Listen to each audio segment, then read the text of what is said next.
Hey everyone, my name is Dr. Dolores Tarver. I am a licensed psychologist here in Georgia, and it is time for the tea. Tea Time with Dr. Tarver was created to be an additional resource for people to utilize as you are moving towards your wellness goals. It is not to be a substitute for therapy, but more so just that additional support that we sometimes need when we're trying to be that best version of ourselves.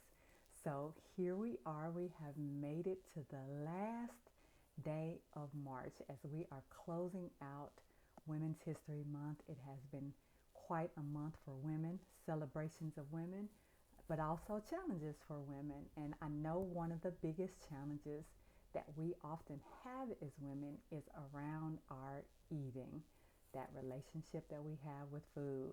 So that is what motivated today's topic, which is Stuff It. Women and food as coping. So throughout your lives, I am certain that there have been conversations about food. There might have been food for celebrations of things, anniversaries and weddings and graduations, and when you did well academically, or you made that team you tried out for, or you got an awesome project completed, maybe that science fair victory or that debate team victory. And so we frequently celebrate with food.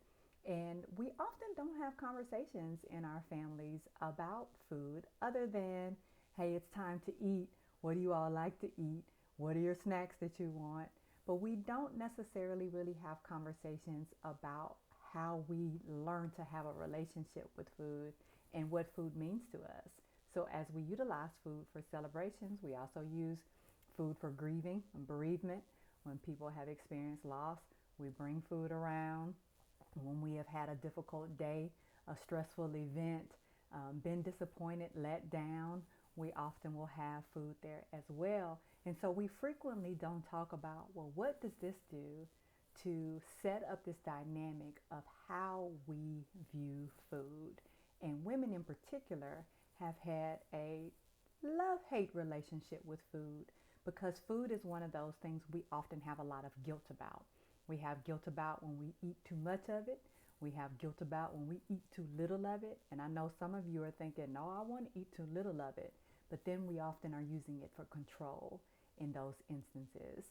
And truthfully, we've used food not only to cope, but also as a control mechanism over the years. We have such high standards for women in terms of attractiveness, which we tie to what? Our size.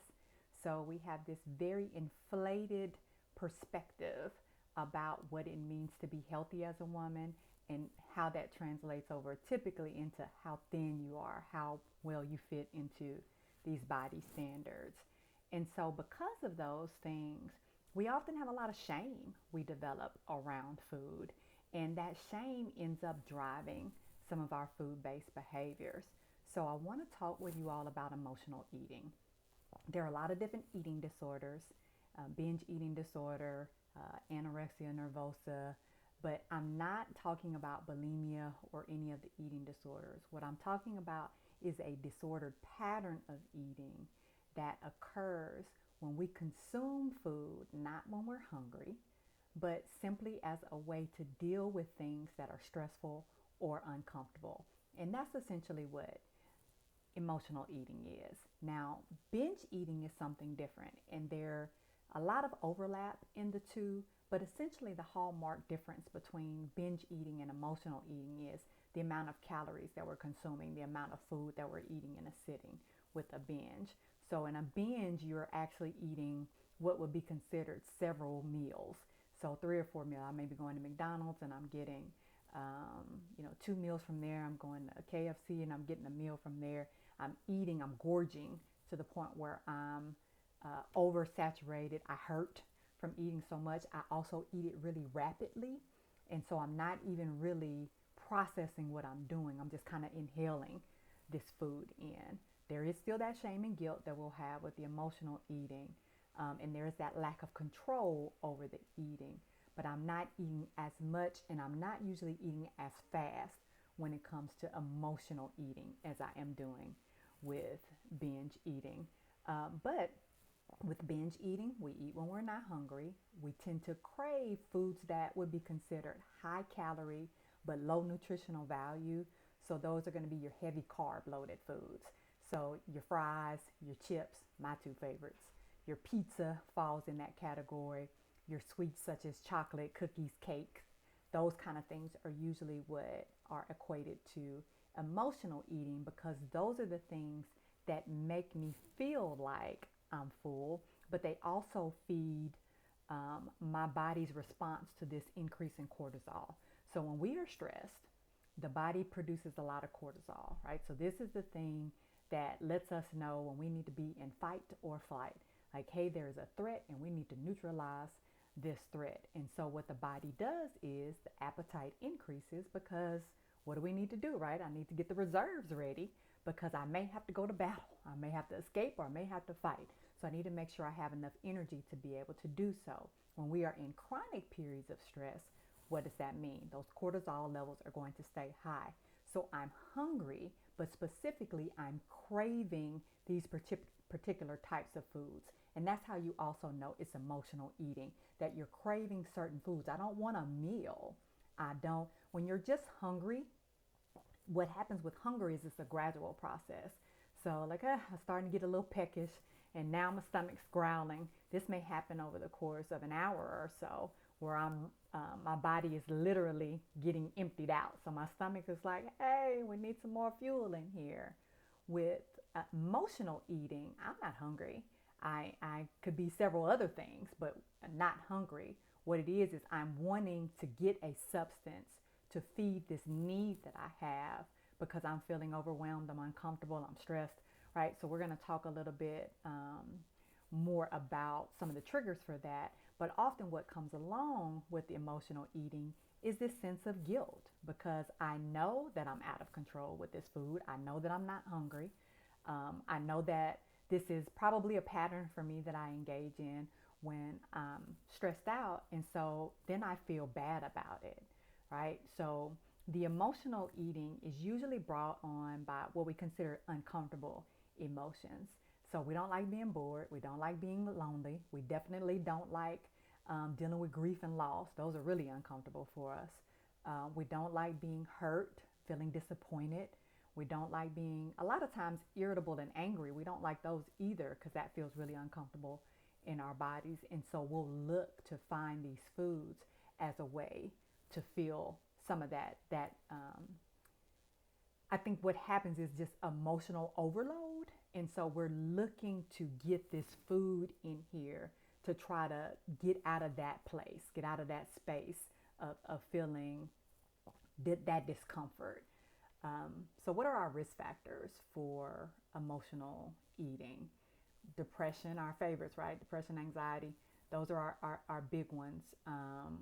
Also, when I'm feeling bad about myself, so we've talked a lot about the negative self-talk that women frequently engage in. And that negative self-talk could be about, well, I failed at this diet, right? Here we are, we're in Lenten season, Easter is Sunday. We had New Year's resolutions, and a lot of us took some fasts from things like, oh, I'm going to eat healthier. I'm going to engage in better portion control. Maybe I'm going to give up sweets. Maybe I'm going to give up fried foods. Maybe I'm going to give up certain types of meats, right? And then I fail. I don't end up reaching that goal. I end up going to eat something that wasn't on that diet plan. And diets are a huge, huge trigger for emotional eating, because often we set ourselves up for failure when we're utilizing a diet because they're simply not giving us what we need. They're oftentimes based on starvation. And so because my body isn't getting what it needs, then it's definitely going to crave things like carbs, the stuff and all that good junk we like to eat when we're trying to soothe ourselves, instead of actually getting the nutrients that it needs in order to be able to fuel itself. What we also know about emotional eating is that there's a void that we often feel when we have those uncomfortable emotions. And we talked a little bit about trauma over this series as well, and the holes that trauma leaves in our soul. And so when I have that void, so you person are not there with me, you person who I wanted to be with or I thought I would be with, You person who I made these changes for, and you're still not there. I tried to be everything that you said you wanted, and you still didn't pick me.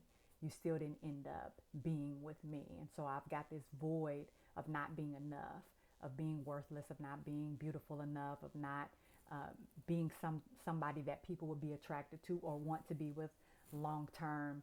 I have been utilized for maybe sex, but not for an actual relationship. We've had a lot of tough holidays pass for people. Thanksgiving, Christmas, New Year's, Valentine's. These are often, as we discussed in our previous episode, about we are very relational focused as women. So then I haven't had these relationships met, whether that's parents or partners or family members. And so I'm feeling this hole, this void. And so often food is that thing that we will utilize. And this goes back to the relationship we have with food, right? With our expectations of how food can serve us. Remember all of the holidays and all of the events and the negative things that happened in my life. I went to food. So food has become a source of comfort for me instead of me looking at it as a source of nourishment. And so I'm looking for that hug. You know, when you feel really full, you eat something that is really satisfying to you. And we know that this activates the pleasure centers in our brain. And so it increases these endorphins that we get excited about. The taste buds just kind of dance when I get this food that I really want. And so this feeds for me like, oh, if I get this food, I'm going to feel better. I'm gonna be made whole. This food is almost like a hug. It's like somebody being there. And what we I think connect food with is food is constant. I don't have to wait for food to show up for me. I mean, technically, you be talking about ordering it maybe, but like food is accessible, right? So it is going to choose me because I choose it. So it's going to be there for me. That's the constant in my life. I don't have to dress up for it. I can have my headscarf on, and I can be in here without any makeup on, and really just down to low points in my life and struggles in my life, and it's not going to judge me, right? So we utilize this food as a way to be able to gain some type of control when we're feeling out of control, to create that safe space for us.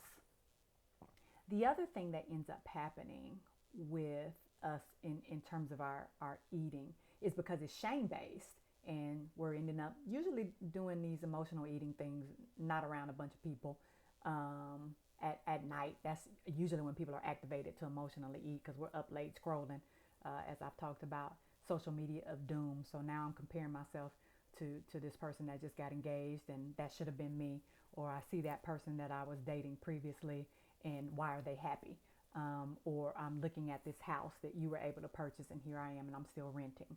Or I'm looking at you and you're looking vibrant and healthy, and I'm over here feeling huge, right? So all of these comparison behaviors that we feed on when we get in social media, and that's when we emotionally eat a lot of times at night. And also at nighttime is when our minds are very active because it doesn't have things to distract us, right? So these are triggers for us as well. So when you stay up late, oftentimes you will find you're more inclined to emotionally eat because boredom is a trigger, but also those comparison behaviors are a trigger. And we're doing both because we're on here in some shenanigans at nighttime instead of reading a book or doing some meditation or taking that warm, soothing bath and going to bed so I can get adequate rest, right?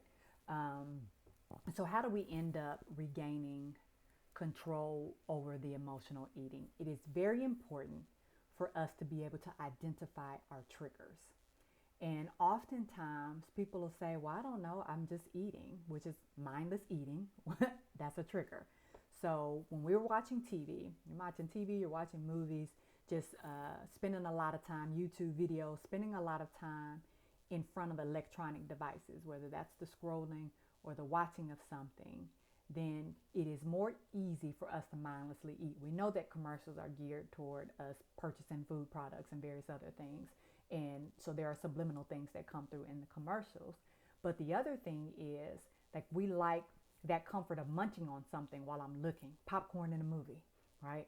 Candy in a movie. So we've also connected in our minds, when I watch TV, that I should be eating something because food is enjoyable. What I'm watching is enjoyable, right? Those go together. And so I'm not even thinking about it. And what I tend to do when I'm watching TV, I'm not going to fix a regular dinner plate, a meal that I've prepared ahead of time. I'm going to get something that essentially is bottomless. So I'm going to get that popcorn, I'm going to get those chips, bags of things that don't have pre-portioned sizes in it. This is how we can end up going through the kids' Rice Krispie treats. How did I eat 6 of those? Because I just had the box over there and I was just grabbing, unwrapping, and I look up and there's 6 wrappers down on the floor because I wasn't paying attention. Mindless eating is one of the things that we have to address when we're trying to regain control. So we want to have mindful eating, which means 1, I eat when I'm hungry. And we have to remember that there is a delay between when my brain is going to tell me that I'm full and when I actually get full. And because if we eat quickly or we're eating a bunch of things, that mindless eating, just eating, then by the time my brain gets the message that I'm full, I'm actually oversatiated. And so that's why portion control is really, really important. So I need to be mindful and plan out what I'm going to eat before I eat. So I know, hey, when it's time for my afternoon snack or when it's time for my dinner, I already know what I'm going to eat and I've pre-portioned what I'm going to eat. So that stops me from getting oversatiated, overfull, overeating, and it gives me control back over my food. The other thing about mindful eating is I actually need to taste what I'm eating. And so a lot of times we're inhaling, just stuffing things in our mouths. We eat so quickly. We have a bad habit of doing that in this mental health field. In between people, we're wolfing down stuff. And so we've gotten away from actually tasting our food. One of the things that you're encouraged to do is actually feel it, smell it, taste it, right? So it's really, look at it, get that visual. Some of you are so creative. You make these very cute plates to look at and they're colorful and they're bright. And so enjoying that work and eating it and taking bites slowly and making sure that you're giving yourself a chance to actually swallow and digest. And sometimes it's good when we eat with people because there's conversation, there's dialogue in between those bites. So by the time I finish this plate that's actually correctly portioned for me, then I'm going to feel full because I've had that 20, 30 minutes where my food got a chance to be digested and my brain was able to say, hey, we're full now. Mindful eating is also about preparation. So a lot of times when we are emotionally eating, we're not prepared, right? So it's impulsive. I'm just grabbing. So I find out at work I didn't get that promotion. I find out that the person that I was interested in is interested in someone else. I find out that I didn't get approved for that home loan. I find out that I've overextended my budget. I'm in the hole and I'm trying to figure out where this money is going to come from. Find out my child has gotten in trouble again at school and there's a threat of expulsion, right? So all of this stress, because again, stress is a trigger. So I haven't planned, and so I don't know how to deal with when I'm overwhelmed, right? So you can plan your snacks. You can plan your foods for like, hey, I know it's going to be an overwhelming day. When I get home, I'm going to want to just grab whatever I can and consume it. Let me be thoughtful about what I want to eat as I'm working on my problem solving. And problem solving, so strategies to decrease stress, is very important as well. How do I deal with stressful events? And take food out of that option of dealing with stress. Food is not a coping mechanism. So I need to stop looking at it as such. I need to stop looking at it as when I have a celebration or some kind of event or something difficult in my life, then food needs to be there. I need to look at food as like, oh, hey, when we're working on this project, we're going to get hungry. Let me prepare to have some healthy snacks, things that are going to fuel us and not things that are going to burn quickly and turn to sugar. And then we're going to be tired and lethargic and still looking for something else to munch on, right? Because we're hungry. So get that protein in there. Make sure I'm getting that good water in there. Plan for those things. Problem solving, stress management, decreasing my stress. So if I'm recognizing that I'm constantly in a state of stress, then I need to look at what are the things that are causing me to be in a constant state of stress. And I don't expect that you're going to be able to change everything at one time. But what is important is that you put a plan in place to be able to decrease these stressors over time. So if I'm constantly overextending my budget, and if I cannot adjust my budget, so I'm literally buying the basics. I'm paying for my living. I'm paying for my food. I'm not being, exorbitant in the expenses for food. I'm paying bills. I'm not running up additional debt. And I'm really just stretched thin. Then I need to think about, okay, what are some additional ways that I can get any income? And it may be that I need to move to a higher paying job, which is a job application process that takes time. But if I'm working on that, then I know stress relief is coming. Do I need to bring in additional support until I can get an additional job? So problem solving is a huge part of stress management. The basics too, like exercise. Exercise is a good way to relieve some of that stress, to get that tension out of your body and not carrying it around. That healthy support system, that emphasis on healthy, because not everybody is healthy. So you don't need to just be talking to people that are going to add to your stress. That won't be helpful to you. And in fact, people may be the source of your stress. So it may be that you need to put a plan in place for how am I going to basically remove myself from interacting with these people over time so that I don't continue to get stress from them. Managing our expectations. We often take on too much. We're doing so many things that we're burned out. And so that's part of our stress as well. We're exhausted. So I need to set healthy boundaries and make sure that I'm not trying to be perfect, or I'm not trying to be everything to everybody, that I'm not putting more stress on myself because I'm taking on things. Just because somebody asks doesn't mean I need to do it. So I need to be mindful about what can I actually handle.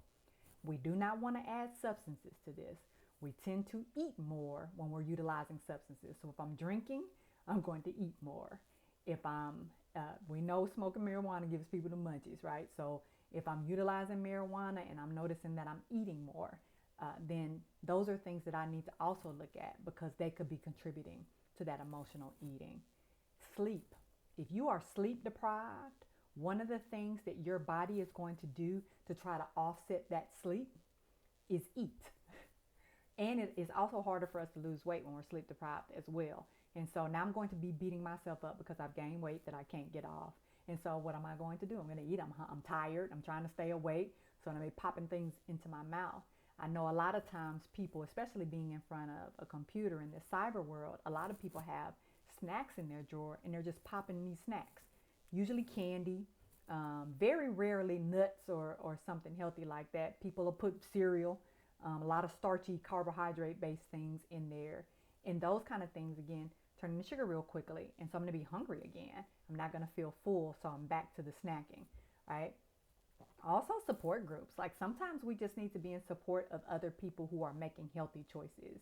If you are in a home where people are using food as coping a lot, or eating large amounts of food as a mechanism to be able to feel satisfied and feel like, okay, well, I don't have control over this, I can at least eat a good meal, then you may need to be around people who are doing different things. If I am trying to portion control and no one else in my house is, guess what? That's going to be a trigger. So I may need to find a group of people who are also trying to manage their emotional eating. There are also people I can reach out to when I get those cravings and they're like, hey, when's the last time you ate? You may just actually need to eat a meal. Sit down and eat a meal, and that will help you not want to emotionally eat in this moment. Or, hey, what are you stressed about? What's going on? Let's talk through it, as a replacement behavior for going to the food. I think the other thing that we really need to think about is how we treat ourselves, because I mentioned the guilt. So when I beat up on myself, guess what I'm going to do? I'm going to eat. So being kind to myself in this process is really important. You are not going to be perfect. You are not going to get everything right. But if you're kind to yourself and you extend yourself some grace, then you don't have one additional level of stress on you, which is you tearing yourself down. So what does this mean? Mindfulness, meditation, those kind of things are going to allow us to be able to recenter and deal with these very difficult things and not turn to the food. So that hole that you feel is not going to be filled with food. Instead, fill that hole with unconditional love for yourself, patience and kindness extended to yourself, and putting some things in place that are going to allow you to be able to deal with life's challenges without using food as the mechanism to attempt to do so. Okay? Be encouraged.